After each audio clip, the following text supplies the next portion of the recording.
Hello and welcome to the White Noise Podcast. This week, joined by Danny Malin. Hey! Malin. So you get I'm so sorry. Yeah. Is it time for the second intro? Yeah. No, just leave it. Cover it with applause. It's fine. Yeah. Leave Danny Fish Malin. Yeah. Malin. Yeah, it's Malin. That's how you pronounce it. Yeah. Wow. How do you spell it? Malin. Yeah. I would have said Malin. Yeah. Malin. Malin. With an accent. That's Malin, that is. Malin. Also joined by Max Smith Smith. Yep. Yeah. Well done. and Tom Looney. Looney. Danny, are you getting a loony vibe from this guy? Definitely, mate. I mean, he's the only one sat here with his legs wide open. So Yeah, what's hey, what's have some happening respect here? for the Like, guest. He only does Thomas. that for the He's guests. proper chilling. I'm glad he's not got shorts on like me. That's why we can't have women on the podcast. Exactly. That's not the only reason. That's the main one. And over in the corner we have Ethan James. Ethan James. Yes. No, we're not doing that. You don't get your own jingle. I do Did Danny like. get hit? He didn't even get his name right. Mate, I was going to go in for you then as well. I just saw the room and read it and thought, nah, they're not having it. Even Harry Daddy's Potter on in the your corner side. there, Harry Potter. not talking. The glory days, Danny, maybe about 10 episodes ago, I was loved. Everyone would sing with me, and now they just shove me in this corner Yeah. and just stare I think at me. the more people got of him, the more they got sick of him very, very quickly. Is this how you proper talk? Is that you, or have you got a cold? No, This is quicker than normal. Honestly, I thought you were a bit congested. I've got that. He's going not on. well. To Is be that what it fair. is? That's what I'm asking. He He's is. not well. I think he bashed his head on his fall. Right. Yeah. I am from Newcastle, Danny, so there's a bit of an accent there. I'm losing it a bit, though. This Being might up be the here. most northern podcast Yeah. we've Yeah. ever done. Bloody hell. With This you is it. and Danny. There you go. Overdosing. Two powerhouses. That's right. I'm not what I am, which size of me, but Yeah. I can only dream. this is it. Danny, for those of you who don't know, I don't think there'll be many on this great podcast. Can you tell us about Rate My Takeaway? Just a brief overview of what you do. So basically, it's me as a fat guy just going around the UK, the world, in fact, just tasting takeaways, tasting food and telling you how it tastes to me. If it's good, if it's bad, score it out of 10, usually a 10 because it's recommended. But yeah, it's good. And then every now and again, these clowns bring out a video ripping me up. That's true. So, yeah. Me and Max have dined out on just watching your videos. Great videos. I like the honesty. It's Quite a few refreshing years. to see someone actually, if it's bad, say that it's bad. Well, yeah. Well, Yeah. You say You that know- to me and Stephen. I'm going to say it's them two. And I mean, what I loved about like This the other first podcast. one, I remember the first one that you did, right? And then the amount of messages I got off people, and I'm sat and I'm absolutely belly laughing right, watching this video because I loved it. And they're going, and like the comments then coming in, leave Danny alone, stop taking the mic. And then like they're messaging me, these two idiots are taking it. So I put a comment on saying, cracking lads, great. And then the second one coming, I'm like, right, I'm going to have to get him on Rate My Takeaway now because I've got to get my all back a little bit. Yeah. So, and to be fair, you look like a duck out of water on that, mate. I was You so look nervous. shy. The problem was, I was nervous because I was thinking, I've taken the piss out of Danny, and he's bigger than me and could batter me, and now I'm on his territory. I can't be being my cocky But self. I think as well, you say to me, let's go to Fat Pat's for a sandwich. We ordered all these sarnies, then you didn't eat half of it. Yeah, Because but you like veggie or because I'm a pescatarian. pescatarian. Yeah, Yeah. that's it, yeah. So I Pescatarian. looked at the menu and thought, oh, there's a veggie option. I'll just tuck into that. And So what do you actually eat then? Yeah. So I just don't eat meat. But is that your main diet? Well, yeah, it's not veg, is it? It's usually meat with oil, fried up. But mate, like obviously, my wife Sophie, she's vegan. Yeah. So when we first met, she met me in a butcher's. She come and interview me at Was butcher's. she having a Oh, butcher's? yeah. Okay. Yeah, she was definitely having a butcher's, mate, when I walked through that door. Why was she in there? So Protesting. I'd gone viral at the time, and obviously I'd left the butchers, and my old boss, all right, obviously before I went viral, I was doing all videos for him when I worked for him, and for his business, it took it quite away. So when I left, he sort of like, oh crap, what am I going to do now? So she come to do a story on him, and he says, if you want to talk to that guy from Rate My Takeaway, I can get him down here. A bit of a power play. Wow. So he phoned me up. He said, I've got this journalist here. Wafted sausages. Yeah. So off I went, got there, walked in, and she's there with his hair all over the place. Said, I'm in a bloody cast. Cucumber in a bag, which I thought, hey, up what? And we goes and sits in Greg's inside the shopping centre, and I'm talking to my boss comes over, and this is Danny's favourite sandwich. Rare ribeye sandwich. Why you had to bring her a cooked sandwich? I don't know. So I said, do you want to try some? And she's like, no, I don't actually, I'm vegan. I'm like, oh shit. So that just made it awkward. And then I'm like looking at this bag thinking, this is a big cucumber. She's like, yeah, I've got to catch a train. I'm thinking, what do you do on this train? So I invited her on my radio show the week after because I Bring thought, the cucumber. I'm going to find out, one, about the cucumber, but two, I want to grill the journalist. So I asked her about the cucumber and she's like, yeah, I'm just vegan, it's what I snack on. So then I'm just thinking, all these things are going through. I'm thinking she's on the train. Oh, what are people thinking, you know? She's just whipping out a cucumber halfway. And that's what she does. So it's like still today, you know, Really? we'll go out and she'll just whip out a big one and I'm thinking, yeah, carry on. But yeah, and that was that. And then we had a few, we got on right well. We had a few coffees, went out, and then I'm thinking, yeah, she's way out of my league. And I just said, you know, I think there's more than friends. She said, I do as well. And then that's it. We got married. beautiful. I invited people to the wedding. We were invited. Yes. I was Max didn't know, somewhere. but he was coming back from Germany or something like that. Yeah. You know, and then like she just put it in paper that he was there. It was class. Did you see it? Oh, it was great. I saw one today actually. I saw what was it? The Yorkshire something. You'd done a piece, and because you were speaking about opening a podcast studio, Yes. and you said, one of my favourites is the Stephen Tries podcast, Yeah, definitely. which is a real honour to be name Yeah. checked. I mean, that's the only time he's researched me up until when he's just watching a few daft videos. But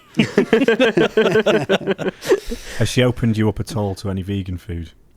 do you know what? I'm going to be totally honest. It's No. like it's one of those things. No, I'm going to be honest. I've had a It's one of those cucumber. things, right? When you know, I worked in a butcher's, so I had endless supply of meat. You know, like my lad George, he's 13 now, but like from the age of 6, he's like, "What do you want for tea?" I'll have a ribeye, I'll have a sirloin, you know, because I was lucky enough just to go in and just take it out at the counter for free. Cheers, boss, and take it home.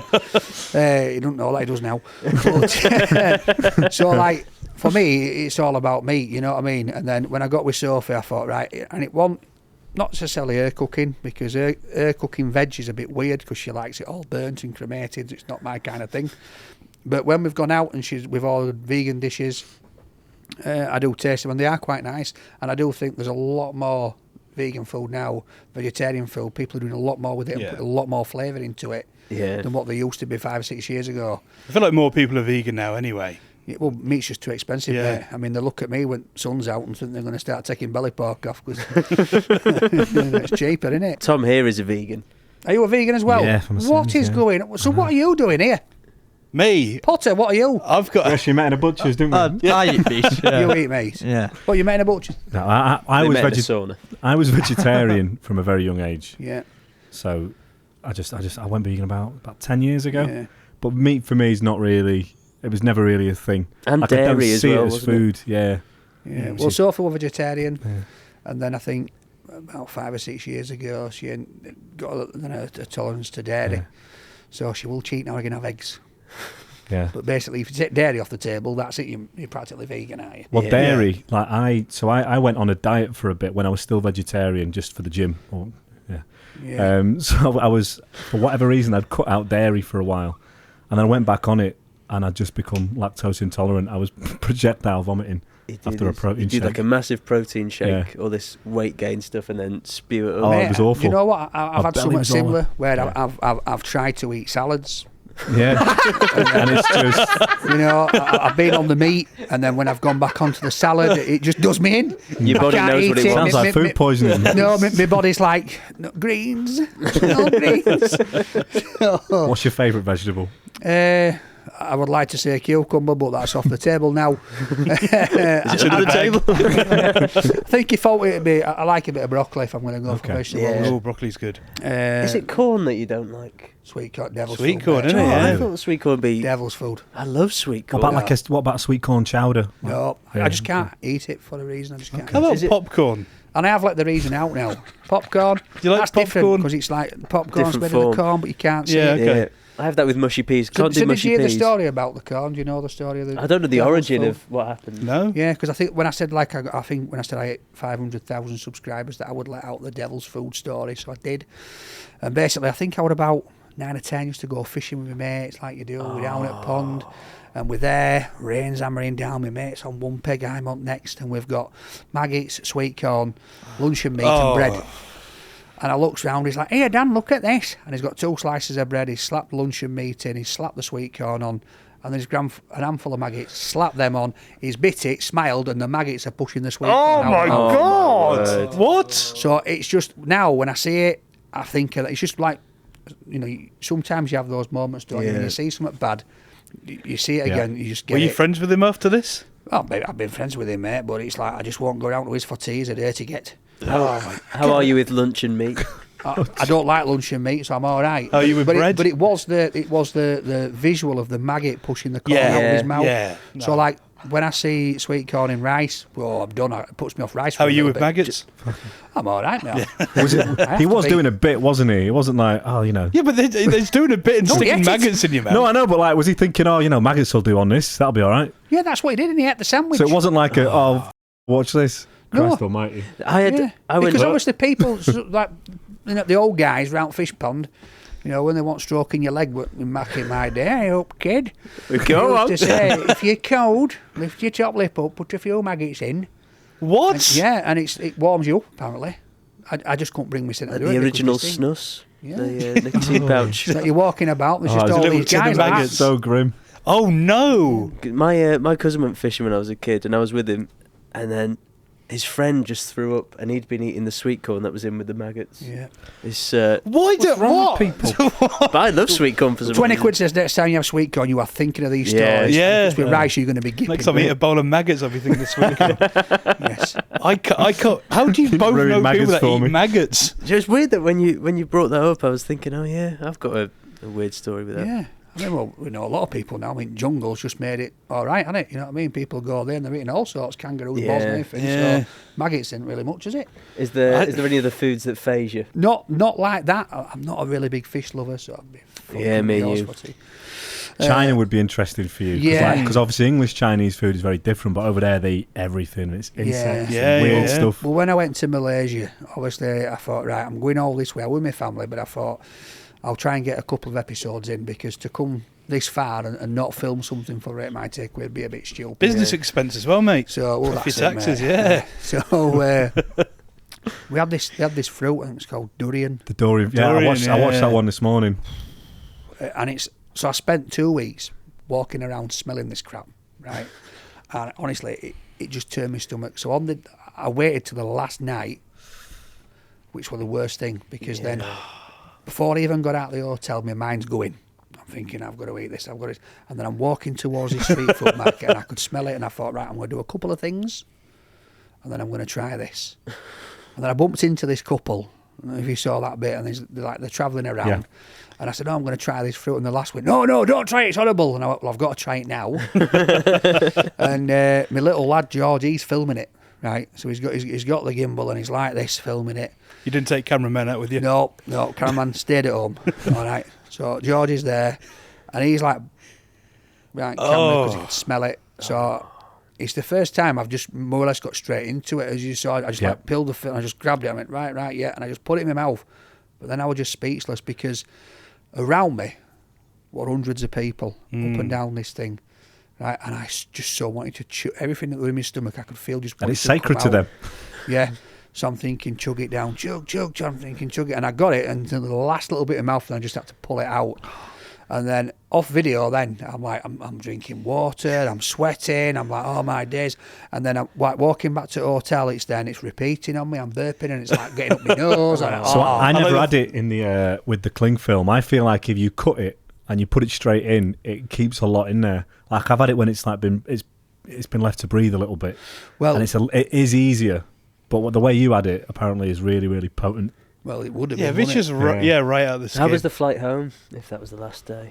Uncomfortable. Yeah. Because before that, I'd had some dumplings, and I tried asking him what they was. Dorian dumplings. But I didn't understand the word he was saying apart from pork a few times, so I thought, right, we'll just try them. And then the first one were all right, but then the second to the last one were a little bit rank. Didn't know what it was, and I just thought, yeah, we'll just get through this.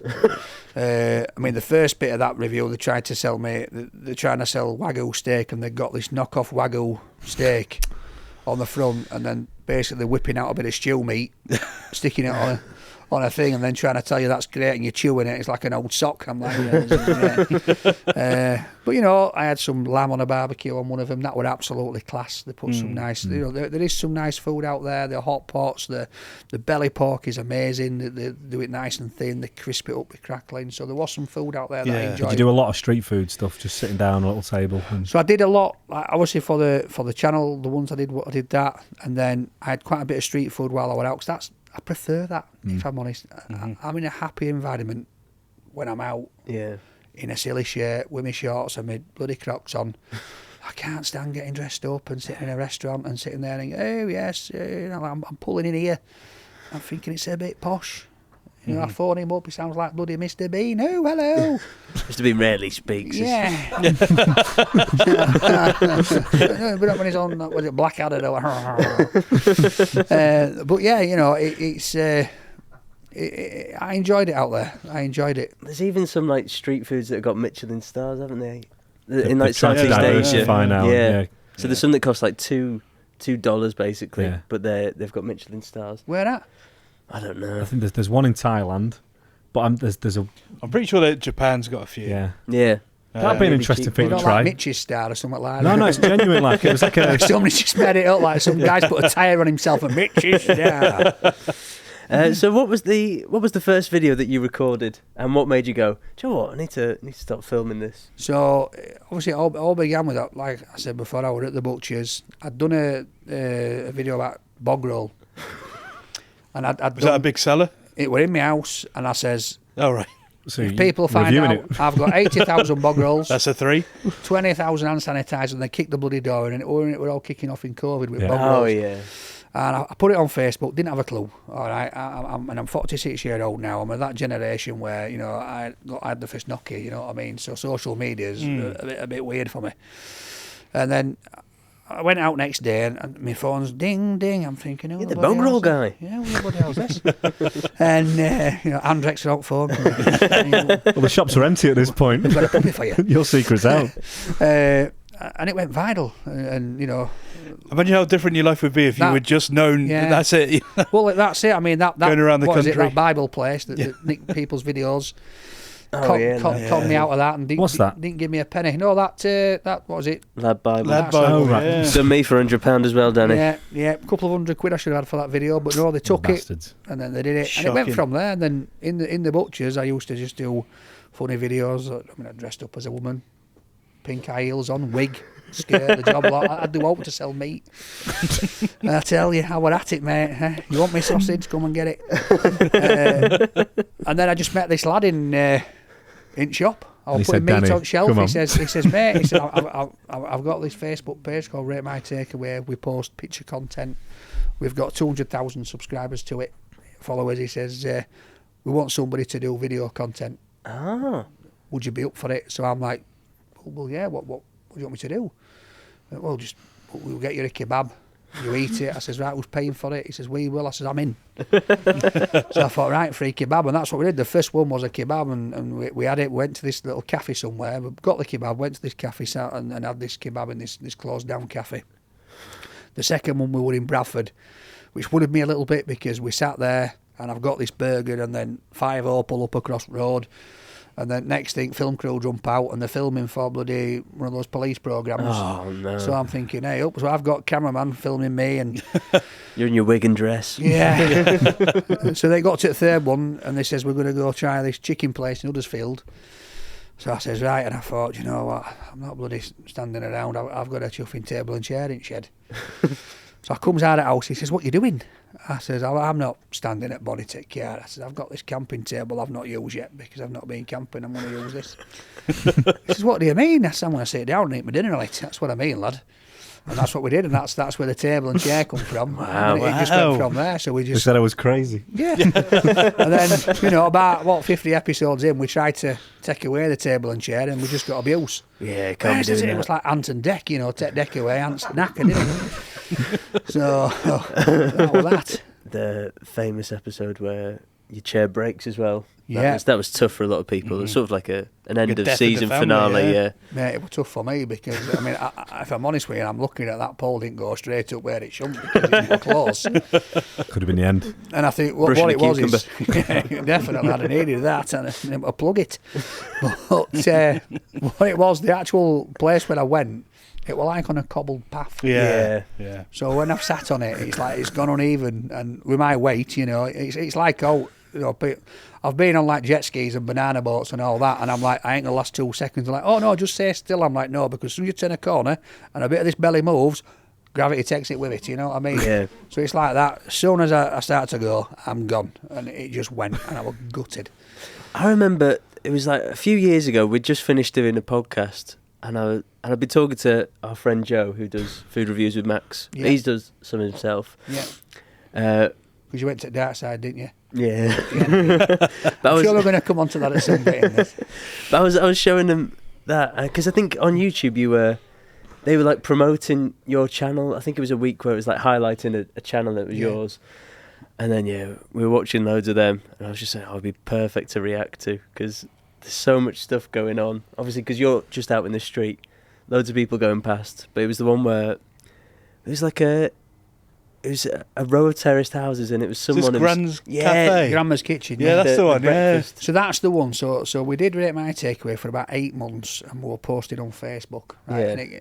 And it soon changed from them buying me food to me having to put petrol in my car, buying a camera, buy a microphone, to then let's drive to Scotland, or you'll pay for fuel, Dan.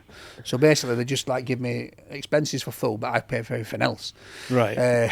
But then with the Grandma's Kitchen, we'd done that, we'd filmed it, it'd been on Facebook for a while, and then the editor just decided one day we're going to try a little bit on YouTube. Yeah. He knew more about Facebook, didn't really know what to do on YouTube, so he put this video on. The next thing, bang, it just went nuts. Yeah. And then it was like 100,000 subscribers in a week, and then by week 2 we'd Wow. got 200,000. And I'm like, was that all right, boys? And they're like, yeah.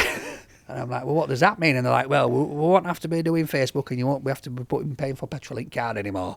Oh, that's So lovely. I'm like, oh, that's All I right. wanted to hear. Yeah, and it was just nuts because that particular video, sometimes I just sort of wish that it was a camera of all angles because obviously having that table and chair. Oh, just the image. It's just the It's most so weirdest funny. thing. Yeah. Right, because the things that it can pick up or make people react on is wicked. So I'm sat outside this old bird's house, and she's come out and she's gone back in.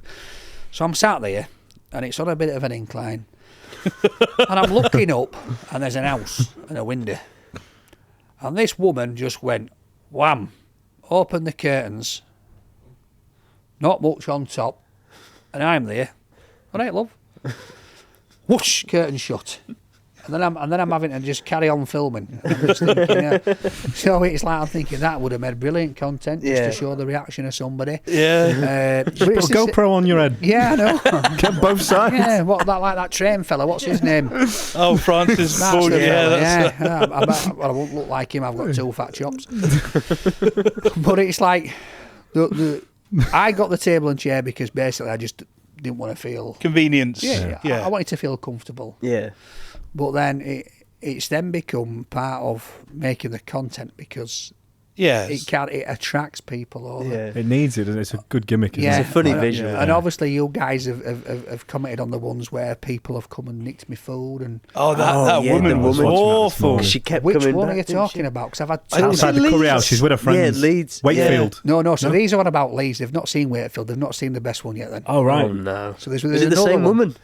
No, this is an old bird, right? Which one is you're talking about now? Wakefield. It's nighttime video, which is one of the first nighttime ones I've done. She's plastered with her mate. She's been out since 12 o'clock. Oh, right? wow. She's come, oh, what you got there? Cucumber. Tries a bit. Tries a bit more. Tries a bit more. So then she goes into the restaurant and they're like, you're too drunk to be in here. There's no tables. You So offered her a tiny bit to begin with, though, to be polite. If you want a bit, love, try it.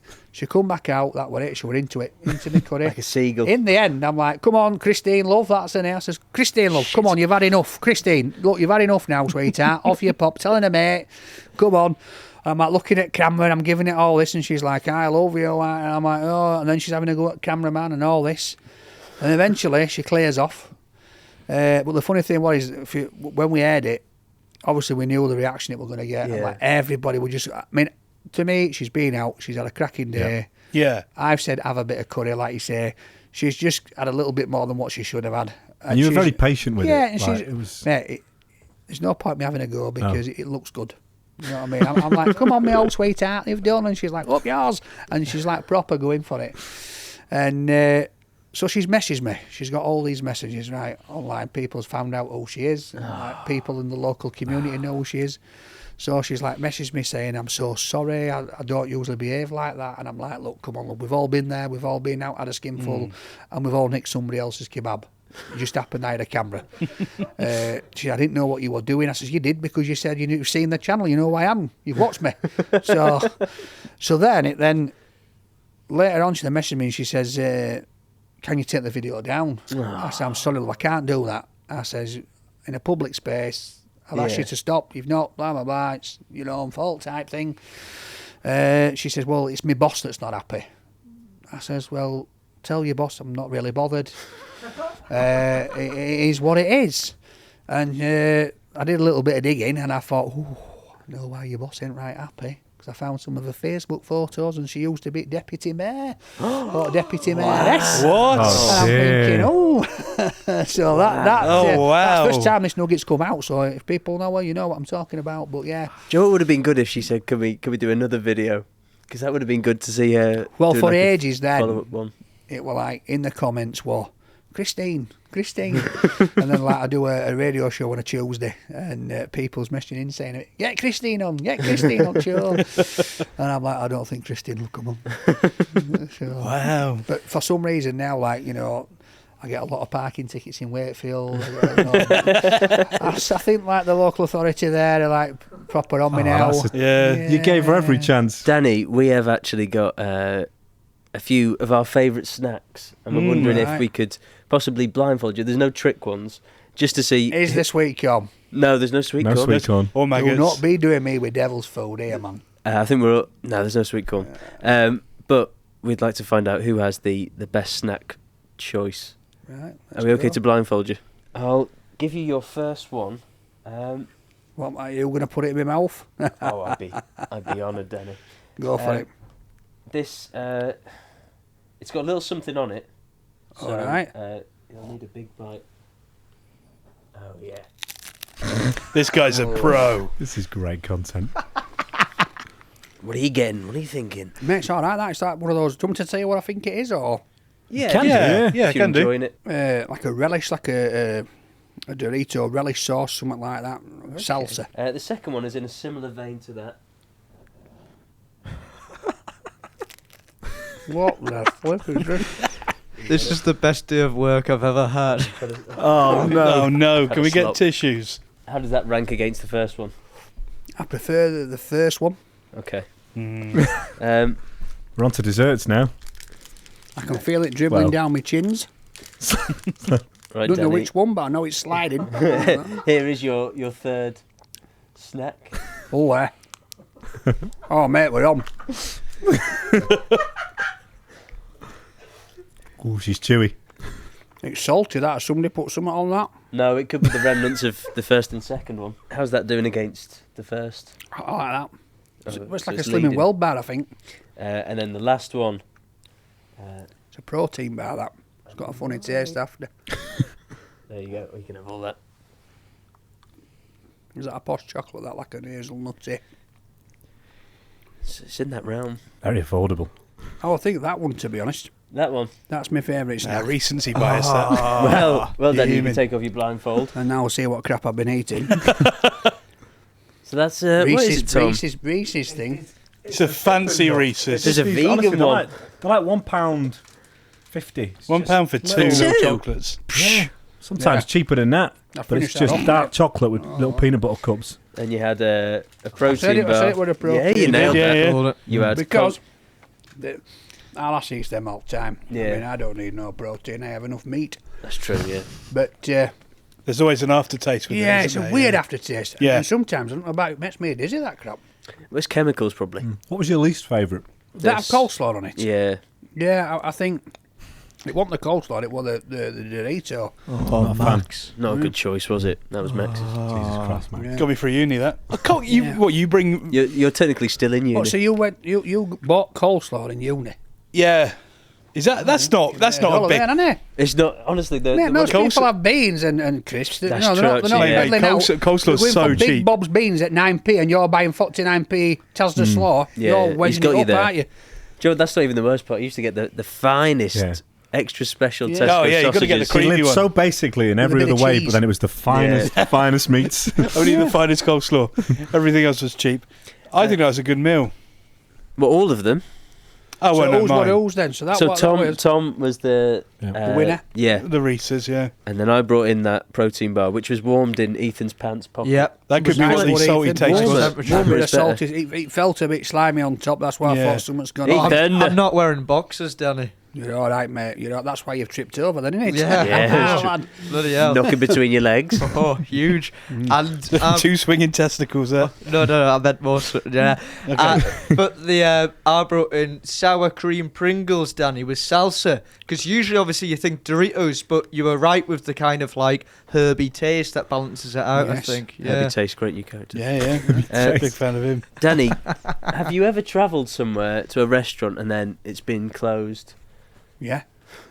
Did that last week. Did you? Yeah, there's been a few that's done that. What do you do when you get there and then Oh, call the owner? Because obviously we don't notify them, we just turn up Yeah, most that's of the the way time. to do it. Do you not get them? Do you not charge them? You're missing a trick there, Yeah, Danny. you can make so many couldn't I? pounds, man. Do you know what it is, Max? You know, if I charged them, Yeah. then I wouldn't give them a score. Yeah, That's the okay. thing. Yeah. So I'm all right with people charging if they don't give them a score. It's not a review then, is it? It's an advert. There is an advert, yeah. I couldn't agree more. But I think the moment that I have to give it a score out of 10, that's the moment that Yeah. Yeah. You want it to be genuine yeah, and authentic. it's not real. I was watching you one in Rush Home, the recent one, the fish and chips. Oh, Yeah. I saw you filming that, Danny. I was on Yeah. the bus going past you. Did you? Oh, Yeah, somebody's yeah. licking the window. Oh, I knew I recognised you when I come in. Oh, chuck him a chip. What ranking would you give that window? Oh, 10 out of 10. 10 out of Max. 10. there was a lot of Danny's red good, flags sorry. in that one. The guy he wasn't good, was he? Mate, so it's like outside though, this balloon arch. So I'm thinking, yes, here we go. It's like it's won an award or something, or it's party time. They're giving something to community. Walks in, Alan pal, how you doing? He didn't have a blinking clue what was going on. So then he's telling me, well, I can't work the till because I just do the fryer. So I'm like, right. So then I'm Lucky like, Fryer. I'll pay for food after. Just burn marks around his penis. You don't want no tartar sauce. It's about 10 minutes in. He's trying to work till. He's on the phone to somebody. And I'm like, look, mate, just tell me how much it is now. And he's like, and I said, I'll pay after. And he's like, okay. So then he just carries on. So I'm trying to work it out myself. But then, like, the menu was just confusing because it said like fish and chips, but then that was for something else, and then it was big fish and chips up there. And I'm thinking, what the heck is this? What was the Blue Notch for? Or was it just... Was it just like style over Right. substance type of thing? You asked him, didn't you? Didn't give no idea. No. Why'd you have to blow that up every morning? I said to him, what's it for? And he's just like...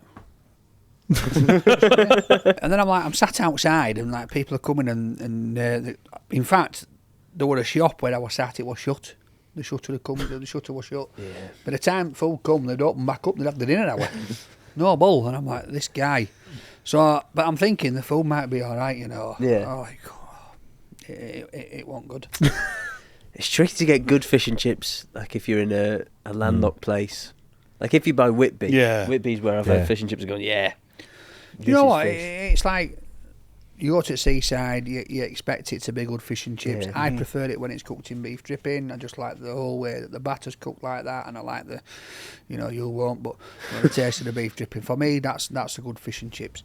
There's a few places in and around Leeds and Wakefield that do some really good fish and chips, but Yeah. do you know what? It's like so many people get it wrong. Yeah.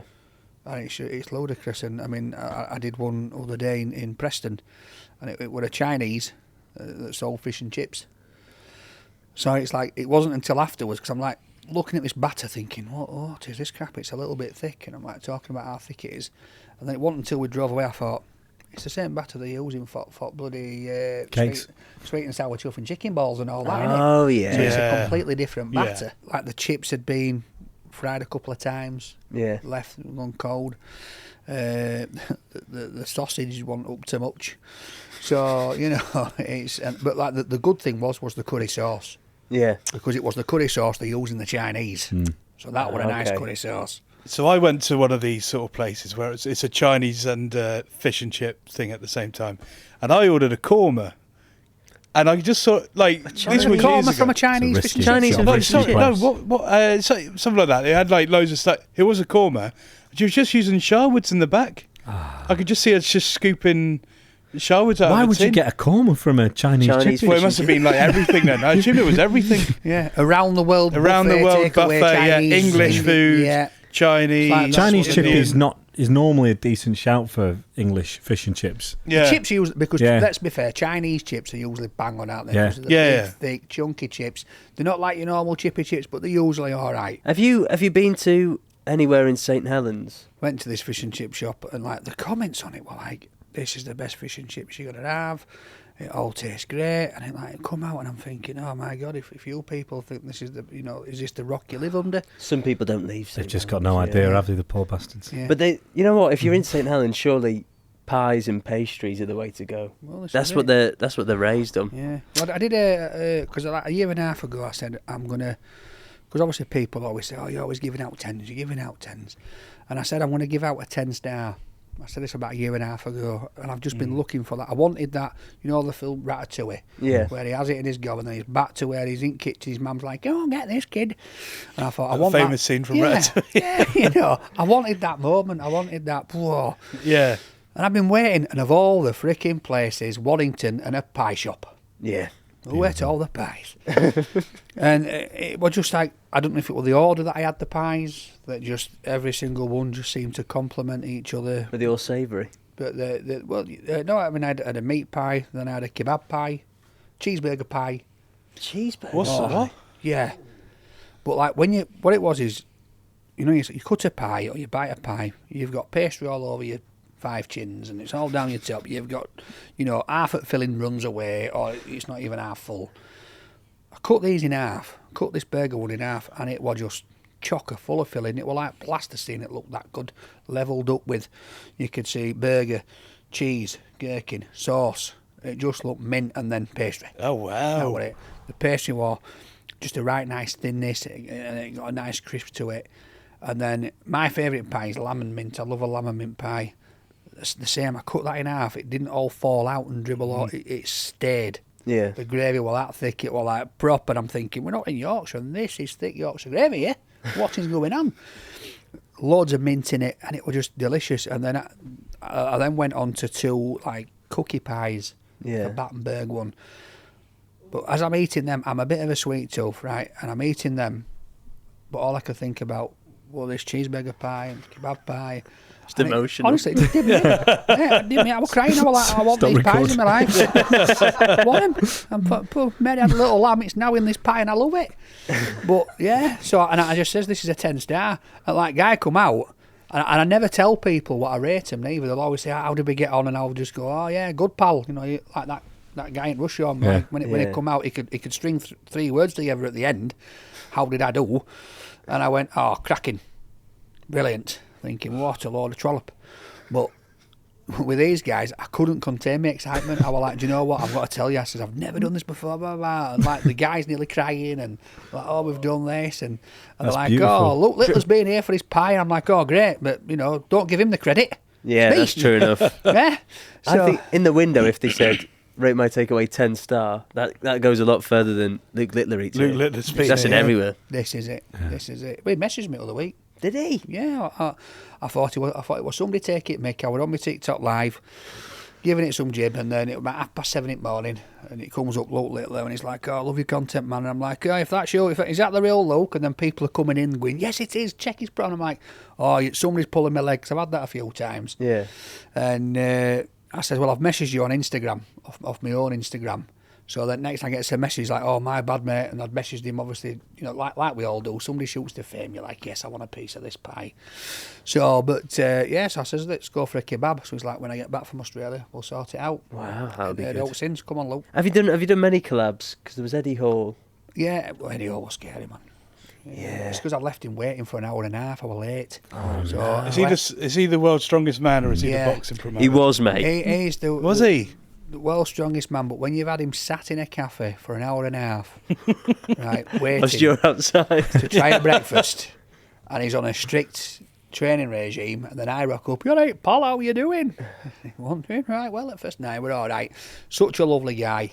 Yeah. We had a right good crack with that. That was a good laugh. And then the boxing, I had what's his face, Joe Egan. Mm-hmm. So I mean that was funny as well, because I mean he took me to one of these chippies that sell everything, and he got this burger. And the funny thing is, when it comes to burgers, right, I love the Blackpool pound burger. Do you? That cheap, nasty it. burger. we tried it. Yeah, I love What? them. I love them. There's a Frozen, place in like, Blackpool. fairground burgers, It aren't sells sells stuff for £1, and it's like a black. The burger was. yeah, it's just a pound burger. What else wasn't was there? Was there a hot dog? There was a hot dog as well. burger, Yeah. yeah. So I like those burgers. So Joe's got this burger. I'm talking to him, and he's like, "Oh, yep. And I'm like, "Watch your fingers, pal," because he's like talking to me away at this. But the first guests I had on were Toddler T and Annie Mac. And that's how Oh, come wow. the birth of the first Christmas song. So I've had 4 of them since, and they're just like, each one's, the first one were amazing, and then every year they've just dive bombed one after the other. So they ain't going to be one this year. Danny, would you see if I had more collabs or kebabs if you had to? Oh, Nice. definitely kebabs, mate. Look at me. think, You know yeah. what I mean? Let's be fair. That's a great name for a series, though. Yeah, collabs and Collab- kebabs. Yeah. There you That's go. really That's good. my podcast name, Collabs and Kebabs. No. Oh. And then obviously I've had you guys on, which were fun. That Yeah. was good. That was Especially great. when I did the cameraman's wheeling. That was funny, that wasn't it? When I scraped that metal curb with the alloys on his different car. It's bad to park there, then. Yeah, that it's- was it's funny a though. bit. All the way on, we were ribbing me like, "What are you gonna do about that?" I went, "No, nothing." And then, but I think I would say the most exciting for me was when I had when we went to LA, and I had Josh Weinstein on, who was the executive producer of The Simpsons from series 2 to 9. Yeah, crazy So, that. yeah, he contacted me and said he was a massive fan, and we still talk now. What did We you eat? send What did each you eat other with him? messages. He took me to Santa Del Rey, like posh bloody boat place, and got this burger from this place. It was lovely. It was nice. It was so weird when I saw that pop up. Yeah, but he's like, well, I remember he pulled in, he got out of his car and he's shaking. And he's like, "I can't believe I'm meeting." He got one of my T-shirts on, said "Boss" straight across the middle. Wow. And he's like, "I've ordered this off you, mate." And he's like, "I can't believe I'm meeting you." I'm like, "Mate, come on, you've created The Simpsons, yeah. Series 2 to 9 is where all these Trump elevator things come from, all these conspiracy theories. Yeah. He's wrote them. So one of my first questions was, are you a time traveller? And did he base Homer on Basically, what is he? We did talk about. He's like, "I could speak to Mark, try and get you on an episode." And I'm like, "Yeah, it sounds good, but when guests come on, they get shot or something. Or, I'm probably going to have an heart attack outside Krusty Burger. That's great, though. And that's going to come to life." But we are still in talks. He wants to create a cartoon with me and use my voice. So I'm hoping that comes That's off. so- We're that's still in wild, talks with that. So that would be amazing if I could do that. Just to, I mean, I don't To know. go from, reviewing toilet roll to Yeah. sitting with, I didn't even have the toilet roll, mate. I was reviewing the fact that people were taking it all from Costco. Watch yourself. So, but to go from that to have somebody like that, That's amazing, And it's yeah. a different kind of, sort of celeb as well, isn't it? Because, people always think, "Oh, go A-listers and all this." But for me, when you actually sat with genius like that that's writing these plays and these cartoons and stuff, it's a whole different thing, because it's something that everybody in this room, we've all watched it Yeah. at some point. Yeah. It's generic worldwide. You go Well, it's to one of the Spain. biggest things ever, Next really, thing, isn't Bart's it? Yeah. speaking a different language, and you're like, "What the heck's going on?" When you sat in Benner's, you know what I mean? Like, "Hey, what the hell?" But it's just one of those things that's always gonna. Simpsons is always gonna live on. Yeah. I would have guessed your audience. I would have thought, because you're so northern as well. I thought it'd be really big in the UK. It's crazy to think out in America there's. Mate, when I got people to watching Malaysia, we went from hotel across road to shopping centre to get some food. I've been in there 5 minutes, and people were coming up like from Malaysia, coming up when we were watching you and all this. Well, yeah, that's just cool. nuts. And like when we went to America, we got to Santa Monica Pier, and I'm walking up the ramp to get on with a table and chair, and this China, Santa Monica Pier with a table and chair. This Chinese guy comes up to me, and he just started going absolutely dingy. I thought, oh God, what have I done? Basically, he'd been in LA for 2 hours. He landed, got to his hotel, dropped his bag off, and the first thing he wanted to do was go to Santa Monica Pier. And he said, on his flight over, he just downloaded videos of me. And he's watching me on videos, got off the plane, hotel, straight to Santa Monica Pier. And as he's walking up, I'm there with table and chair. It just completely blew his mind. He thought That's someone was crazy. going So having to pinch himself thinking, is he still asleep on plane? You know what I mean? He's dreaming. Did it crash? Yeah, I'm dead. So, and having guests on, it's completely weird. So like my last guest on was Gary Eats. So Gary's like a competitor of mine, if you like. So he come a couple of years ago, out of nowhere with his V-neck and his gilet on, and he's basically an older version of me from down south. Okay. And our audiences are very similar. So like a lot of the subscribers jumped ship and went and watched Gary. So, but then they'll jump back, and now they go between the two. And when we did stuff together, it were really fun because he's more like sort of ruthless with things than I am. So he's like more like, well, no, this is just absolute crap. And then I'll be like, well, no, let's give them benefit of doubt. They've been peeling these spuds since 10 o'clock yesterday morning.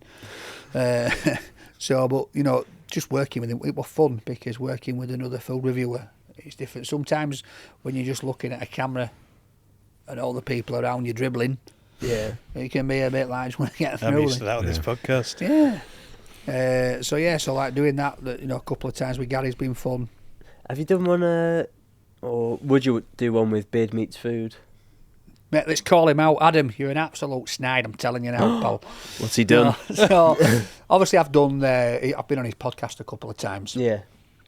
So the guy who does podcast with Josh Gudgeon, I know Josh actually filmed our first Christmas song, so he did the videography for that, and he's always having a go at me about it because I went to his office. His office was the same village where I lived, and I went and I'm like, yeah, pal, how you doing? I need somebody to film this video for me, and he's thinking, oh yes. I said, yeah, it's for charity, so it's free. Right at the end. So he committed to it, and it's free, and he's like, oh, okay. So then like the year after, I said, we'll do another video. He's like, I'm busy. I'm like, right. But so they started the podcast together. I think I was second or third guest, or even the first guest on, I'm not sure. And the video did really well. But I said, yeah, I'll come on as long as, would Adam come on a takeaway? So he's like, yeah. So like when I was with him, he's like, yeah, man, we'll sort something out. Never. To this day, he's still not shocking. Come on. And then beginning of the year, he were off gallivanting in travelling America. So Josh phones me up. He says, Adam's not here to do this podcast. Will you come and do it with us? So I said, yeah, of course I will. So I went on, slated him again for it.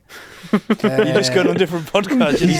He's under the table waiting to pop out. Yeah, I says we don't really need him anymore. I'm taking his place. But no, do you know what? He's a sound guy. He's all right. I get on all right with him. He has, he's got a busy life, hasn't he? Filming for 3 weeks and having 3 months off. It's tough. He's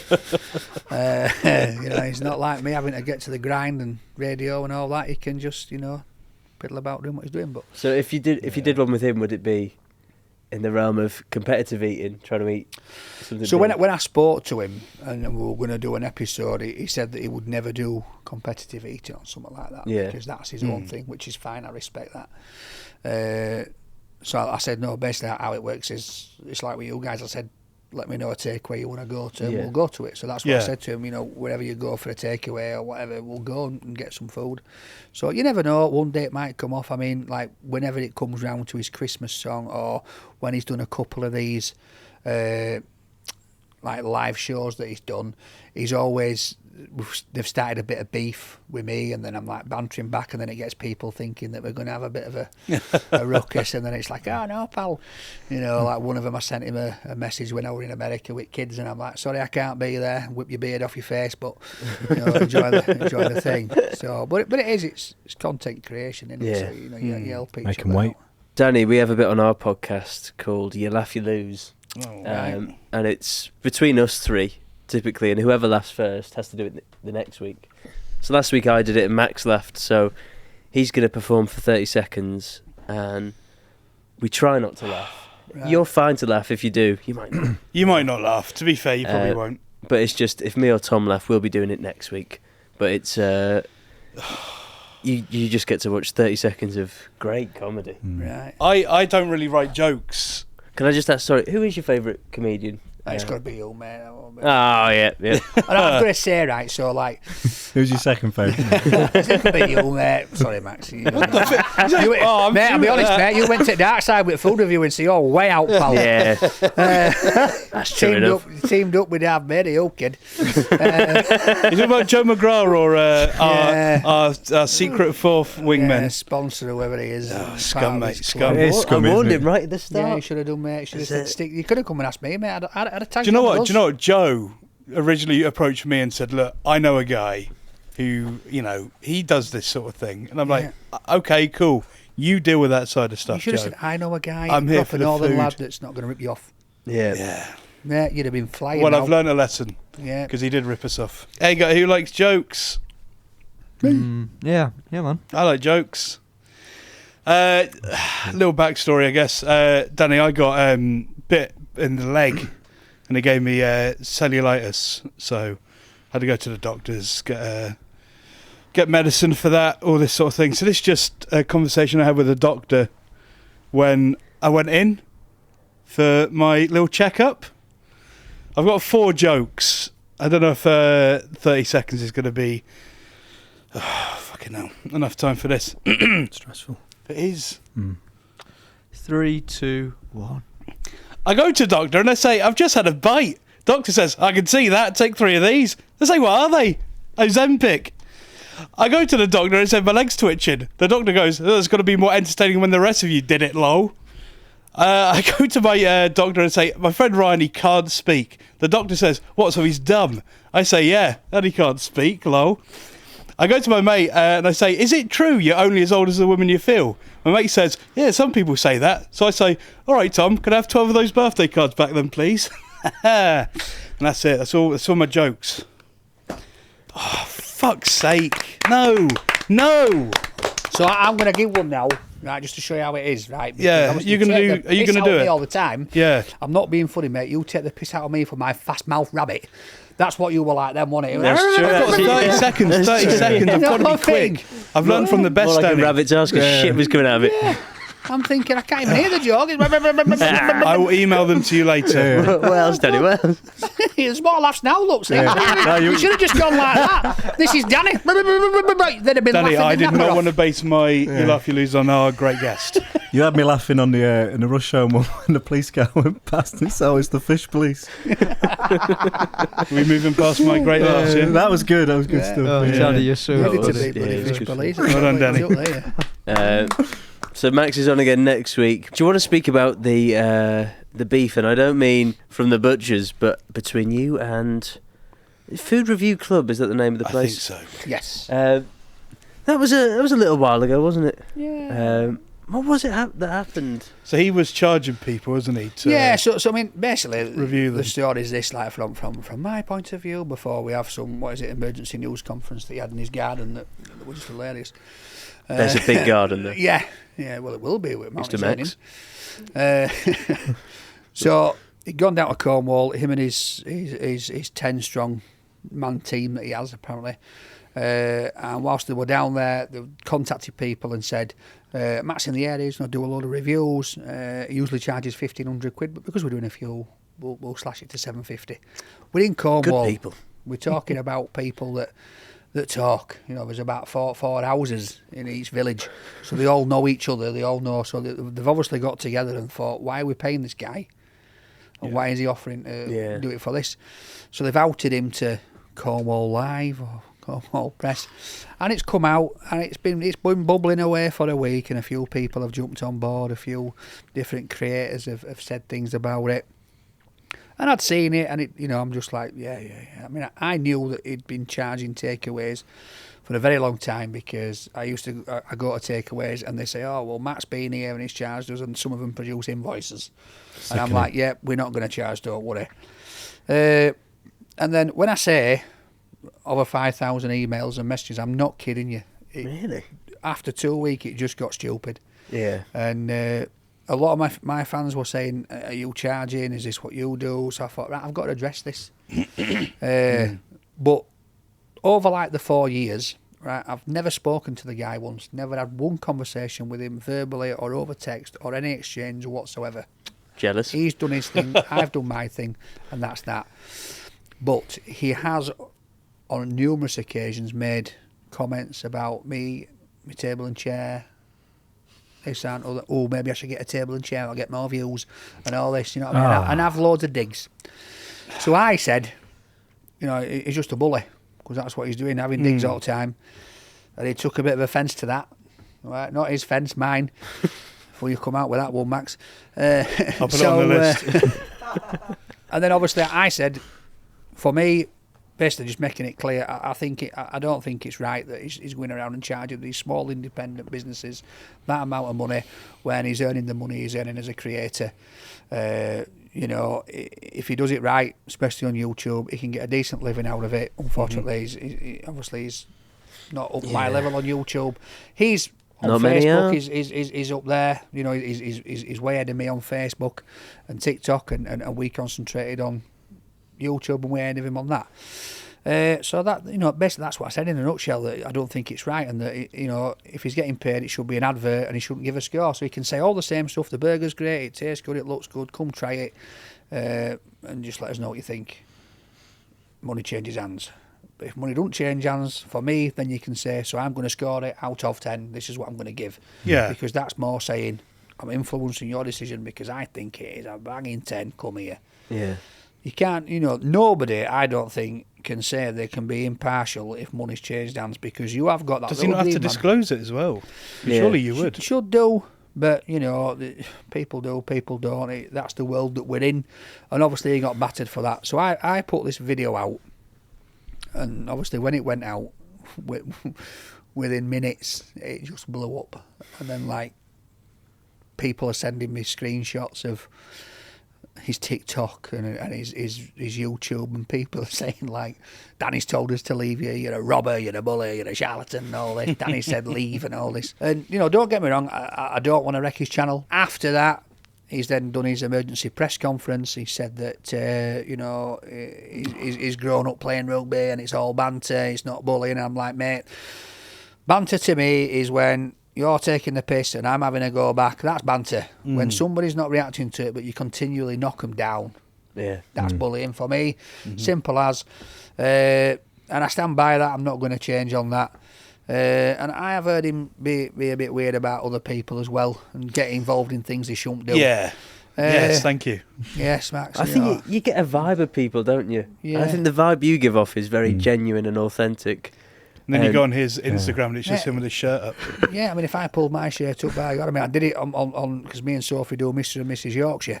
And when we went to Malaysia, she posted a video with me with my bloody belly out walking around Powell, and people have gone on and gone, at last I've been waiting to see that body, and I'm like, yeah, baby. Because, I mean, we all like, you know, bloody gym goers, don't we, you know what I mean? Yeah. Stand there and spend 18 hours a day looking in a mirror. Whereas, you know, I still do that. Just worry. Yeah. So obviously that, you know, he did his emergency press conference and damn his limitation. He got quite a bit of stick out of it. I got a little bit of stick as well, obviously, his fans coming on. And then there were a bit of a divide on people that we've both reviewed. Some people saying that he's done well for the business. Some people, and you know, I'm not saying that he won't, because wherever he goes, it will increase footfall for that business, just the fact that he's paying.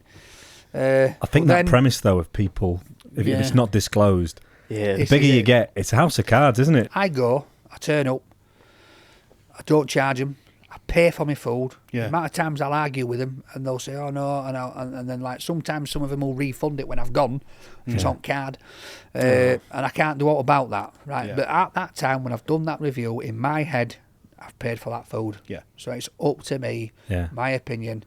You know, 9 times out of 10, I'm going to places that have been recommended that are all right. Some people with the rush home thing are recommending absolute. Whoever's done that's just they've done me in. Probably you in it. Right, yeah. That's how the wingmen get ahead. But the moment like they tell you, you know, that they don't tell you to leave, they're allowing themselves to be a little bit vulnerable because they know what you're going to do. That podcast come out. I messaged Jack, mate, and like he said, no, we asked him the question. I'm like, you didn't, because you didn't ask the one question that's been the whole topic of it all. Yeah.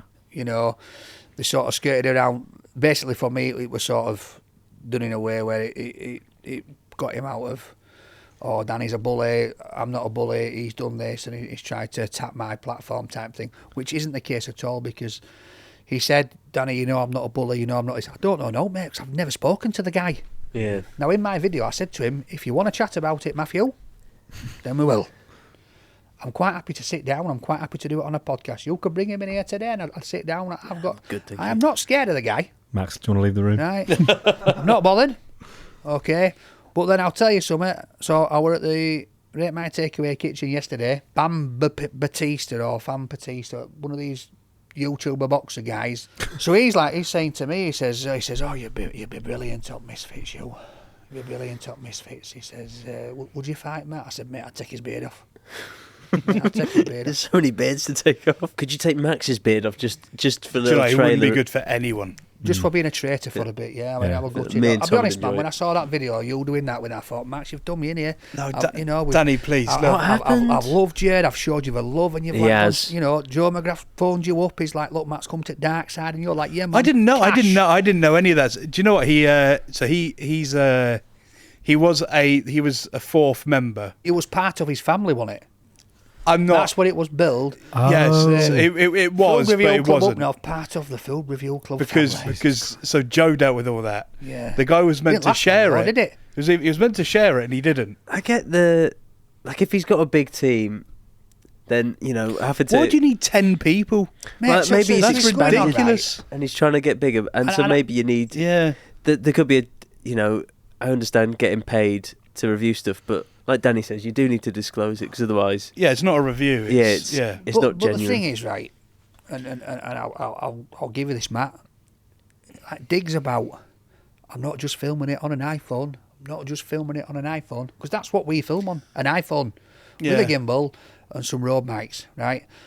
But we've been probably about a year in to being viral. We went out, we bought the cameras, the big rig and all that crap. We did an episode in Liverpool, and by we got slated for it off at fans because they said, oh, look, they've turned to TV now, it looks more like TV. It was just too clean and crisp. People want is that raw footage. They want me recorded on a phone, background noise. So for him to say, oh, it's all the equipment, mate, you can buy a bloody camera for £500. Yeah. You know what I mean? It doesn't need to cost the earth. There's films now. Yeah. They're filming on phones. But why the hell has he got a team of 10? It's ridiculous. To record him eating a burger. I think... There's us four sat here now, and Harry Potter in corner, right? I opened up the Rate My Takeaway kitchen in Huddersfield. Rate My Takeaway kitchen, Huddersfield plug. But I had a Mexican place in there when we first opened called Birria Boys. And it just didn't work out for them. So they went, and I got this other guy in Mexicali. I went and reviewed him in Home Firth. And his food were amazing. And after the review, I went to him and said, look, I've got this space in the kitchen, I'd love you to come and fill it. When all this hit the fan, with Matt, he went, yeah, you do know I paid him, don't you? I'm like, what? And he shows me what invoices. He paid him £2,000. Right? The kicker of it was this, right? He says, and the thing is, he said to me, right, I'm going to come, I'll review your food, pay me £2,000, it'll be a cracking review. Right? Yeah. Yeah. But then halfway through it, don't like guacamole. He's then like this. Slap sauce. Buy slap sauce. What? So then he's advertising his own crap. Fucking hell. Somebody paid him to review, but then he's advertising his own crap. What's the idea for slap? Grandma, pass the slap sauce, please. Slap. There's often times when I think, because when I've been out filming, sometimes I have come across other food reviewers. So on Friday I were at Bolton Food Fest. So I went there last year and I thought, amazing, what a place to go if you're a foodie. It's just amazing. There's every bit of street food you can imagine. It's probably one of the best in the UK, if not. And they invited me back this year and said we're doing this VIP trial hunt thing where you can go up to these 12 vendors. VIP, you've changed, Danny. Well, mate, they give me it and I says, right, the first one I got was like this bowl of soup. So the cameraman went and got it. He come back. He said, I'll tell you exactly what she said. It looks disgusting, but it'll be the best thing you'll ever taste. I opened it up. It looked like, that like green, yellow sick. When you've been sick and then you get that the shite bile. at the end. Oh, lovely stuff. It was like that. And then when I stuck the spoon in, there were just mushrooms, chicken balls that looked like they'd not been cooked, they were anemic, and then cheese. But it was mozzarella cheese all stringy. So I'm thinking, this looks absolute shite. And I tasted it, and for the rest of the review, all I wanted to do was go get some crusty bread from the bloke across there and dip it in this soup, because it was the best. It was a Polish soup, and the flavour of it. Yeah. There were that many flavours, I couldn't even name what were in it. It was just blowing my head. And I was like, what is this Polish warrior stuff? And it was nuts. But it's like... Oh, it's nuts. I bumped into Liam Marley. So he's like a Manchester lad. Then there was the Manchester Eats guy. I call him Santa. Looks like he's got a big grey beard. And then there was Craig from the Dad Loves Food. So like they were all there. So it was nice because I've met Santa and Liam before because they come to the food court. I've never met Craig before, so it was nice to speak to them. So we had a bit of a chat. But I always think to myself, there's got to come a day when I turn a corner and told Fat Neck's there. Oh, he's not there alone, is he? I have this thing: be nice to people, be kind. Kindness comes back to you. Right? I've got a saying: I did rugby, I'll have banter, and I might get a bit wild with you, Danny. Do you think being a bit bigger, Danny, is quite important for doing like a takeaway, like reviews and stuff? Because like if I saw like a wee skinny bloke going, "Oh, this burger's great," I don't think it's like I wouldn't believe them as much. But if you're a bit bigger guy who loves his food and stuff, do you think it like kind of works for kind of like brand and all that? right, Do you know what I mean? fat blokes It's an here. He's like, interesting question, isn't it? Horrible. fatty. Yeah. Do you know what Don't I trust mean? a thin man, trust a fat man. So no, I mean look at Beard Meats Food, Adam, for example, the amount of crap that he eats, right? And his bloody like him and like a twig. Would you think it helps though, Bit the fact that smaller he's than me. proven Right. because he does extreme meats that he's proven he can eat a lot? So the thing is with me, right? I don't eat a lot. It's God's honest truth, right? I don't eat a lot. Most of the time I'll skip breakfast. I don't like breakfast. I can go all day and not eat any food. And You I'll can just have whatever you want for breakfast, you know. Oh, mate, I can have out, right? But I just don't have it. I just don't get up. I've not got an appetite for breakfast. My problem's always been is that I don't eat enough because I don't get what I'm supposed to get. So then when I'm eating fat foods, it's just storing the shit out of it. So even when I'm doing the takeaways, I'm only having the mouthfuls that you see me have. That is all I eat of it, and then that's it. It goes. I don't finish it off. And then like at home, my favourite meal is a roast dinner, so I'll have like roast dinners every day a week. But it's like I'll have pork loin with the fat on, and you know what I mean. So there's bits of fat there. Indulge. So like everybody always looks at me, and like answer to your question is, "Oh look, you'll polish that off easy," and I'm like, Sorry about him. I won't. Do you know what I mean? I won't. So it's like He today. does this. So, like, you know, the sponsor for the channel is Stablo. So we got that sponsor on like a year and a half ago. Never had a sponsor on the channel. What I wanted to do with that is instead of having like a food sponsor, because like all the delivery platforms wanted to get on us, all, you know, loads of like packaging people and all that kind of crap. And I didn't want anything that would be conflicted with takeaways. Yeah.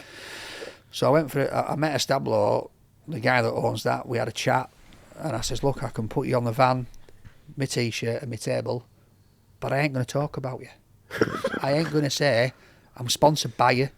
I ain't going to say this is because you're not going to have any influence whatsoever over this channel, because by doing that, it's not ads. Ruins it. Right? Yeah. I don't have to declare it because it's not. So basically what he does, the sponsorship... Is that like a tax thing?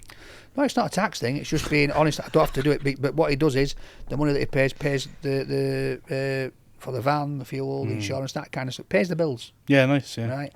So I wanted to be honest like that. But then like today, it's worked well for me because I've signed a deal today. I now own 25% of the Barnsley restaurant, Wow. which is gifted me. I've been and tried a burger today, what they've put on the menu. It's one of the best burgers I've ever tried. I'm not just saying that. He it's has gorgeous. to say that. Yes. So we'll get you down there. No, you can try it. I'll get you down. You can try it one day. And you know, and that's what I mean about kindness coming back, because I could have asked for a lot more for that sponsorship, but because of what I knew I'd give back to his business, it would just be visual and people thinking, well, what's this on his table? Who's this on his shirt? So they have to take the time to Google it, rather than me go, and today it's sponsored by Mike's Carpets. Boom, boom, boom. Not Great doing plug that. for Mike's Carpets. He's chuffed. He can't believe it. Who's Mike's Carpets? From Leeds, isn't it? Like, is this a real guy? Yeah, bloody hell. Oh, that Thinking, one. Crap. Sorry, Mike. Rest in peace. Christmas saved. Oh, not Christmas. Christmas is what I'm over saying for the is months. What? again, the whole thing for me is just I just like to be fair with people. Yeah. Do you know what I mean? And it's come back and it's good, you know. That the Barnsley one isn't doing the best out of all his restaurants, but the end of it is for me to get involved in it and pull it from the fire, and hopefully, you know, it works out well for me. Danny, can I ask about? There's loads of viral places that have sort of been and gone, and there was one a long time ago where it's Binley Mega Chippy. Yeah. You did that, didn't you? I don't know why. I don't know why it went viral. I know was it just why. a jingle? It's just a meme, innit? No, it's not. Go See, and this is it. So, like, guys like you, right, that are within the social media thing, you should know this. You know, engage your brain, right, for a second. Right, it's on. Right, are you at lesson here? Lesson in life, lesson in social media. And I figured this out pretty quick, and I thought, okay, that's good. Right?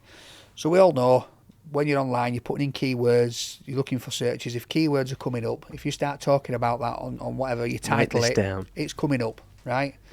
So there's this guy, he's wrote this song, Binley Mega Chippy. Somebody's got the song, Binley Mega Chippy.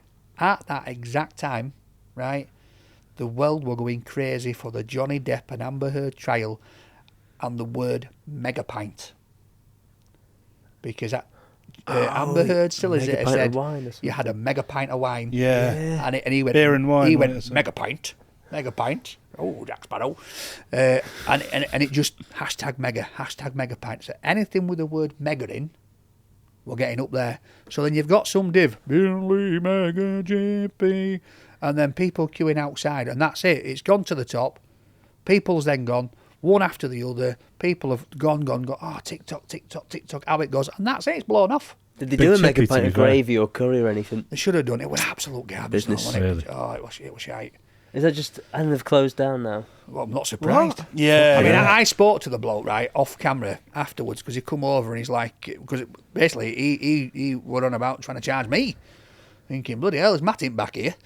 He's trying to charge Well, he's me. charging you He was for- trying to, like, well, what am I going to get for this video that you're doing? I went, nothing, pal. What you're on about? And he's like, well, you know, now I'm getting 3 deliveries a day of fish. You know, we're very popular. And I'm like, mate, shut up, pal. And then I had this... See how much You fish should have we get. included that in the Well, video. there was this other creator that come up in the video. I don't know if you guys comment on him, but he had no on his feet, and that was his thing. He used to like the barefoot Jesus. So you've got your table and he's got no He's shoes. just walking around with Well, 12 dogs out. You know what I mean? Gripping. No shoes, no camera. Yeah, he got camera. I'm like, right. No clue. But they were on the No corner. fish. No money. Right? So there was this guy, used his brain, he's thought, look at this, they're all queuing up for this Binley Mega Chippy, pulls his mobile bloody hair clipper van up, he's doing haircuts on corner. Class. yeah. Genius, isn't it? You know what I mean? It is, yeah. I got straight onto my mate, I says, they've got dogs down here, get clipper van. Get clipper van down. What about the... it was the lady at a fish and chip shop. Oh, the Queen or whatever her name was. Yeah. And Oh, she went viral Fish Queen or... because they were doing videos in the Chippy Diva. Yeah, that that's the was one. it. So is Yeah. that place? Is it actually good food, or is it just popular because the? I mean, to be honest, obviously, like Close enough. we went because again, it's a viral place to go. There's not many places I feel uncomfortable, but being from north, saying you're going to go down and talk to Chippy Diva and she's about 10, I'm thinking, right, fucking hell, Jimmy. You know, You're gonna get me in trouble, this saddle. You know. So, and then it's like they descended on by a load of school kids. But it were weird because obviously I get the table and chair out and I'm used to people going, well, bloody hell, rate my take away. And then like she comes out and then they're just all on her. Yeah. So I'm like, oh, it were a bit of a relief. But it were like I got there and we said like, oh yeah, we've come to, you know, we filmed the bit going in, and then like, because we always film going up to the door, we open the door, and then we stop, and then like right, we're going to come in and we're going to film right now, we're going to order some food, we're going outside, because I don't want to go in, and if there's somebody in there that doesn't want to be filmed, that kind of thing. So we don't give them no notice. That's the notice they get. We are coming back in about 5 seconds. So turn the music off, because we'll get a strike, and we're coming for the food. So at this point, this Chippy Diva, she's behind the thing, and I think she's like bloody, I don't know, icelolly.com or something, one of these chuffing holiday things. They've been down and asked her to do some video and get her some vouchers, and so the guy that owns the fish shop, he's like, oh yeah, it's great for her, she's at uni or college, and she's getting all these deals that it's gonna pay for her college. I'm like, mate, you're coining in. And back of it, I'm thinking, stop talking shite, mate, you're absolutely selling the shit out of this. But like, and then he's telling me that the fish that they're selling, because it's cheap, he's like, yeah, and it's not like cod and out, it's just basically just this cheap imported shite from somewhere. But it was all right for the cost, for what it was. Yeah, it was all right. It tasted all right. It was good. And it's like when I did the one with Gary, we were down at Rick Stein's place. Gary had been twice and slated the crap out of it. And Rick had said to him, I've listened to what you've said. I've watched your video. You've said it's shit. So, and the price is too high. So I've adjusted the price. I've adjusted the quality. I've got it back to what it was. Will you come back? So Gary says that, no. I'm not going back on my own. So respectfully. So he messaged me, so I says, well, come with me then as a guest. Yeah. In disguise. I says, he'd round back. So we got it, and they had a catch of the day, which were like some like, it were a cheaper fish that you get. And to be honest, it was quite nice. I like the fact that, obviously, like, they go out, they can't just say, today it's just cod. You know what I mean? Just cod jump in the net. They can't do that. Yeah. So, they have to just do what they do. So he's using all this and then selling it as what it is. And it was nice. Still a little bit overpriced for what it is. I mean, I had haddock and chips cost me nearly 20 quid. I thought, frickin' heck, I could, back in Barnsley, I could have fed bloody family of 4 for that. We're going to finish with a segment called Stephen Lies. And this week it's you with three great stories. Is it one truth and 2 lies you have? Well, that's what you know. Yeah. Stephen lies. Stephen's sweet little lies. Oh yeah, he's proper fit and gives me a wide on. Danny, could we have your 3 statements, please? My 3 statements. So, first 3 statements is, one of the first jobs when I left school is, ironically, I used to work as a waiter, and then the first proper job I got was working in McDonald's, which created my love for burgers, because I love a good Big Mac and double cheese. Nice. And all that. So I think that sort of pays homage to what I do as a food reviewer. Okay, it's believable. Yeah. Number 2 is, a lot of people ask me what the hell this is on the side of my face. I've got like a little, when I have a shave, there's like a bit of a scar there. Yeah. And a bump. And when I was 12-year-old, my grandma used to have an apartment in Spain. We used to go swimming, right, obviously in the sea. And a bloody flipping little shark or something bit my face. Like, proper jumped up and bit my face and created this little bit of a scar. So I've had that all my life. Did it review it? Yeah. Didn't review it. I couldn't get it. It bit me and ran off. Swam off, as I say. And then the third one, I've not always been into food. I have had other hobbies in my life. Love rugby, that kind of thing. But one of the biggest ones is I love magic. Love Harry Potter. That in there. Wow. I used to have a magic shop that was inside a golf shop, so I used to sell magic wands and cards and all that, and golf clubs at the same time. Okay, so we've got working at McDonald's, bitten by a shark, baby shark, and then magic shop and a golf shop. Yeah. Okay. Which one should we get into? Should we go for the? I'm going to quiz you on the second story. Yeah. So, was this somewhere you went every year? So my grandma and granddad used to have an apartment in Campeo, which is just outside of Alicante. On the front, beautiful place. My granddad used to buy lamb chops on the grill, and I used to go swimming in the sea every single day. Me and our kids used to go for the summer holidays, and I'm swimming about, no bullshit, and I'm like, like you do when you're a kid and you're trying to be like a proper swimmer, and you're like head to side. I went like that, and I felt the bugger bite me, and then I come back up and blood all over. And lifeguard were there because they were like blue, man of war, jellyfish signs and all that. So because I thought it was one of them at first with a pain, but they said, no, I've been bit by like a baby shark or something. And has that put you off the song Baby Shark? No, I mean, I embrace it, to be honest with you. Wow, that's beautiful. How bad was it at the time? Like, was it a bit gammy? I shit myself because I like I say, I was like, These are in the ocean. Yeah, I've pooed in the sea. yeah, to a 12-year-old, I'm thinking, I'd still got a bit of chunk on me. I thought this could have hit me. Yeah. It's had a taste. It's going to come back for more. I mean, I didn't go back in sea for a while, but now I'm back in. I mean, I had my honeymoon in Dominican. I was straight in. Didn't faze me one bit. I thought if it swam this far, and it's still alive. Fair play to it. Yeah. The first one, you worked at McDonald's. What was your role in McDonald's? So because it was in a transition between like my first sort of paid job, so I was there for about 6 months, and then I went on to my next job. So I was just like in there doing fries. It was like having training on fryer back then. It was like stupid. What's the process of doing the fries? Of doing the fries? Yeah. How do you make the fryers McDonald's? on because the main man had to switch the fryer on, and then basically you just stick the thing under this machine. The fries drop in. You put it into the fryer. They fry. Okay. They And come out. you were just on the fries. Just You weren't stood on there, anything mate, else. just So you're not involved in salting? Oh no, you salt after. Okay. But it was like watching Always a golden dream. It's bubbling. Right. Timer's going. You're like, this is it. Watching a golden Customers are watching. You're like, yes, this is it. This is time. Happy Meals are lining up. Little bags, big bags, boxes. You're like, yes, straight out into the thing. You've got like a round tub of salt with it's like a triangular thing on top that comes out like a funnel. So you have bit of that over, then that's it. You get your scoop, bang, bang. Off go your fries, fry man. Do you do apple pies in the same fryer? No, No. apple pies on, are actually Tom. done in like an oven, not in a fryer. So they'll have like little That was a ovens. test. You've embarrassed yourself. Do you do the there, Tom. McFlurries in the I fryer? mean, this is I my wish, line of that'd be questioning. Did the ice cream machine ever work when you were there? Never, because too harsh cleaning it. In fact, when I was there, we never had them. We didn't have McFlurries. It was like just like the ice cream machines. It was just like a Mr. Whippy Scoop. What year would it have been when you were working there? That'd have been. It was 1998. 1998. Yeah, I left school in 96, so I had a bit of a break, and then Mackie D's, Barnsley Town Centre. It's now a Halifax Bank. Wow. And I worked once there? later on, about 3 years later, I went on a night out and ate 20 cheeseburgers. Just for a laugh. Just for a laugh. Just for a laugh. Don't film this. Because one day I'm going to be a food reviewer.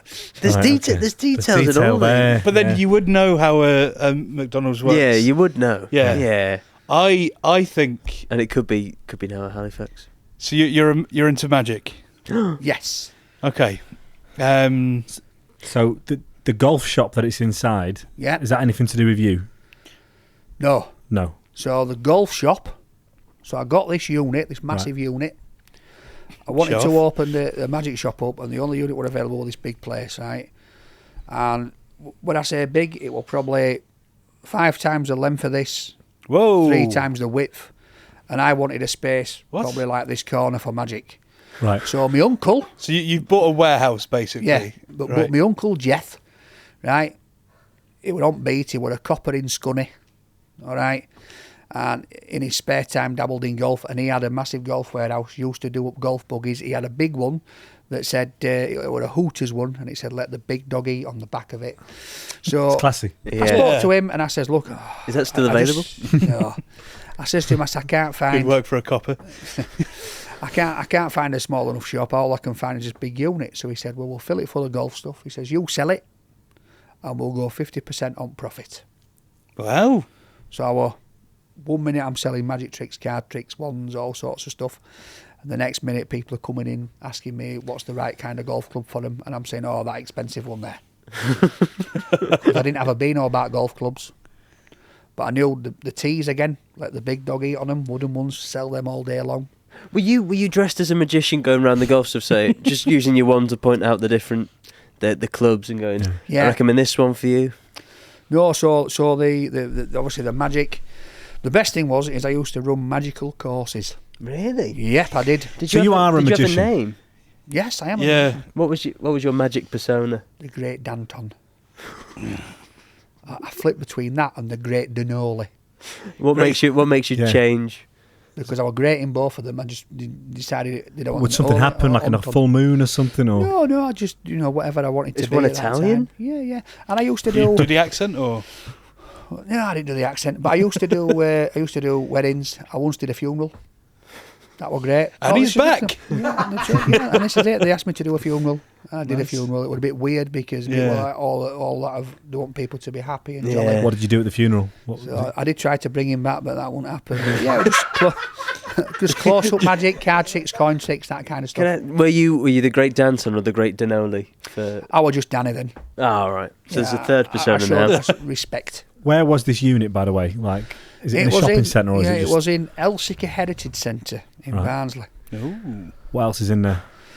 Heritage stuff. Heritage stuff. Yeah, so it's like an old mill and mine. Right. There's a railway. There's a big antique shop. So you guys must have really stuck out. Yeah, because there's a lot of stuff you can't really buy there. It's next door to me there was a wooden toy shop, old-fashioned wooden toy shop, old-fashioned sweet shop, a lot of art and craft stuff. So it's like a weekend visitor centre. Great for the kids, for the family. Lovely for kids. Weekend visitors centre. Through the week, people coming in to drop the kids off at nurseries and play school that were in the middle of there. So I'm sure. I'm sorry. With your cheek, why did they assume it was a baby shark and not like a swordfish that had pierced? Because at the time it was just because of the way that the cut was. Yeah. They could distinguish that it was like sort of shark teeth, like baby shark teeth. Right. I'm assuming the golf magic business didn't last. So together, it didn't last because the cost of the unit was too much. I actually moved the magic then to a garden centre in Doncaster, right? Who had conservatories in there, right? And the conservatory company had gone bust, so they were renting out the conservatories to small independent businesses. So I put the magic shop in there, and my mate next door, he used to have pictures of you, Hagrid.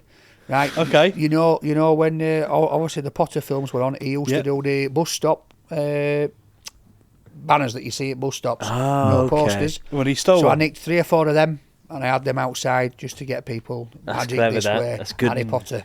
And that's such a weird thing to make up. If it's not true, then. And right. So there's a magic shop in Wakefield. Absolutely amazing place called Merlin's of Wakefield. In a traditional shopping centre. It's pronounced just Marlin. a shop. It's just a shop. Shop on its own, 3 levels. Top level has got Paul Daniels Museum because they bought a lot of Paul Daniels stuff. Did you do his funeral? No. Debbie won't let me in. In the coffin. And that's so they used to do sale and return for me as well. So they give me a lot of stock. Okay. So if I didn't sell it, I could take it back. Help me out. And as it happens, right, one of the guys is retiring. And I'm going to look at a shop tomorrow in Barnsley. We're going to move it from Wakefield to Barnsley, and I'm going to go into business. It's because I can see the tattoo of the cards on your arm. So I'm assuming you're either a gambler or the magic story is true. I say we gamble on that. I think it's the shark. I want to go with the magic. I'm sorry. Only one's true. Yeah. I think the detail in Apologies. that one. I think that's a great little detail. Don't forget about the lamb chops with a shark. They were pork chops. Just trying to chuck a curveball in there. I mean, you've not even asked me more about Mackie D's. No. It's tricky what to ask with that. I think I feel like with Mackie D's you would know everything anyway. Golf thing. What did the rest of your day look like after you got bit by a shark? How bad was it? What happened? Well, I was 12-year-old, so I was absolutely distraught. My brother, 2 years older than me, he's 10, he's absolutely distraught. My grandma's on beach, she's shaking like a shitting dog because she just see all this blood coming down my face. When the guy had cleaned it up, obviously I had to have an injection, antiseptics, all proper went into it. The sand were in it, the salt were in it. I'm screaming because I'm 12-year-old and I'm like, oh my God, I'm going to die. And all that palaver. And like I say, it did scare me for a while going back into the sea because, I was usually quite confident. I wasn't really bothered about jellyfish because I used to just be a bit ignorant and think they look like Haribos. I'll have one of them. So if one ever come near, I'd probably just have a bite. But after that happened, it did make me a bit scared. Maybe the shark was trying to protect the jellyfish. Yeah. As I got older, a bit more understanding, I just thought, reviewing jellyfish. It was wrong place at wrong time, really. And to have that happen, it's right. It's a bit of a weird thing to happen. But I'm stuck on golf and magic. Right. Yeah, I feel like the golf. Yeah, it's a great story. And there's roses. From the garden centre. It's all coming together. There's a conservatory. It's all good. There's a conservatory there. That's what's giving it away. I'll rule out Mackey's. There's a copper playing golf. Yeah. It's a big Hooter sign. That one.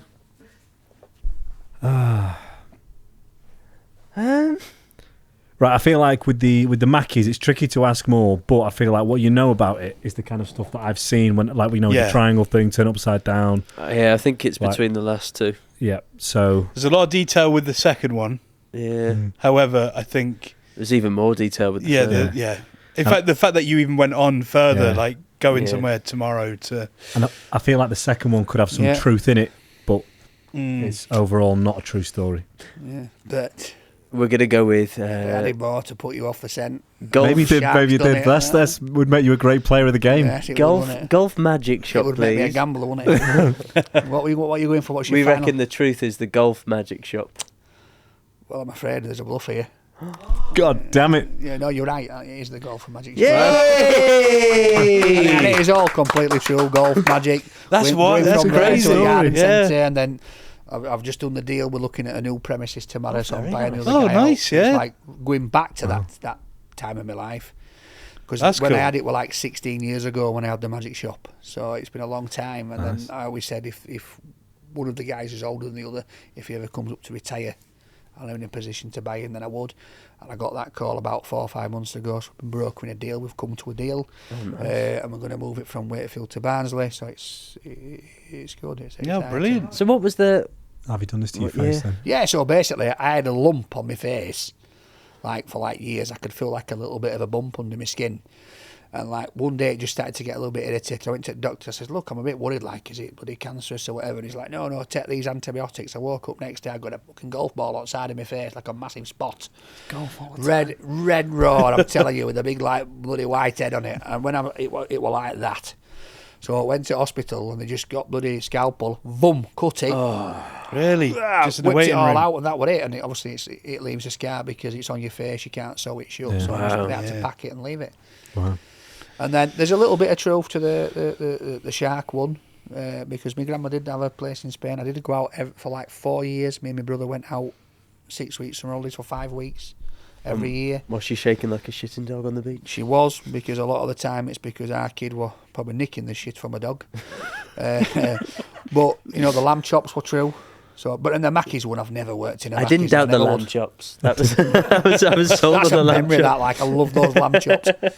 But yeah, the Mackey's, I'm not being funny. I'm having to question myself now, because before I come here, there's a Costa down road, and then I sort of signed for a Mackey's, and I prefer their coffee. And I went, and I ordered a flat white, and she said $3.98, and I'm thinking, Jesus, that sounds dear for a Mackey's flat white. Is that it? $3.98. For one coffee? Yeah, but $3.98? I'm sure it's about £2. No, it's all going up now. £4 deals went for up yesterday. Coffee? Yeah, but £4 for a McDonald's coffee. I paid £4 for an espresso the other day. Yeah, I know Starbucks is in a hotel. You pay that. Pushed it off. Shocking. You pay that for that, but that kind of place, you don't expect to pay that, because No. you know it's cheap, nasty crap. Yeah. That tastes good. Well, thank you very much for coming on, Danny. It's been a pleasure. You've been great. Is there anything? I mean, you've got a plethora of things to plug, but you've got your YouTube channel, which is better than some others. Yep, YouTube channel, obviously. Don't know whose though. The Rate My Takeaway Kitchen. I've got to just keep an eye out on my own socials. Check out me and Sophie on Mr. and Mrs. Yorkshire, because that's something different. You see a different side of me on that. And then obviously I'm going to have a podcast coming out with a funny guy from Barnsley, so that's just going to test me a little bit. So yeah, there's a lot happening. Very nice. Where can people find you? Is it Rate My Takeaway? Usually around Leeds, somewhere like that. But yeah, Rate Christine My knows that all too Takeaway well. on Instagram and TikTok. Obviously the channel's put on YouTube, and then like I say, Mr. and Mrs. Yorkshire, again the same, TikTok, Instagram, YouTube. Lovely. And then my own socials, Danny Malin official, because got to be official. When I first started, apparently I had to put official at the end of my name because it made you official instead of Bloody a blue tick. imitators. And I hope that you're going to come on my podcast, you three. I will do. You can come on. I give you my word. Oh, wow. Thank you. To be honest, mate, I'll probably just have you doing all this gear in back of mine because I ain't got nobody for it yet. So fine with me. That's for an a honour. day. Yeah, thank you. I'd love to. Can we get that and in that writing? there actually is, it's Latin for strength through loyalty. And it's actually on the Gringotts Bank in Harry Potter. It's on the floor. Wow. Have you been to the one in Watford? Yes, and that's where it is. So when you see it, when you go to the back of It's it, cool, as you isn't go it? down that thingy, it's in gold writing. If you ever go and look at gold writing, that's exactly what it is. I said, "Oh, what's that?" And they told me, and I googled it and thought, "Strength through loyalty." I like that. That was a good spot there. Yeah. Thank you. Tom Max. Not golf. We've also been joined by Max Smith, Cheers, guys. Tom Looney, and Ethan James. Thank you. And we'll Thank you very see much, you next Stephen. week. Bye. Bye. Bye. Bye.